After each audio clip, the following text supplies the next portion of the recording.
হঠাৎ আমিও একদিন অফলাইনে চলে যাব। এভাবে করে 2-1 মাস কেটে যাবে। অনেকের মেসেজ জমা হয়ে থাকবে, কেউ নতুন, কেউ পুরনো।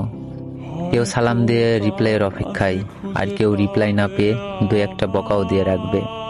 এরপর বন্ধুদের টাইম লাইনে আচমকা একটা পোস্ট আসবে, এই আইডির মালিক গত এত তারিখে এত সময় ইন্তেকাল করেছেন, তার মাগফিরাতের জন্য সবাই দোয়া করবেন।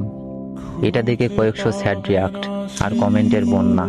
এভাবে 3-4 দিন, এরপর এটা ধামাচাপা পড়ে যাবে। 2-1 দিন হয়তো মন খারাপ হবে, যারা আমার খারাপ চাইতো তারাও সহানুভূতি হবে। এভাবে করেই আমার নামটি মুছে যাবে।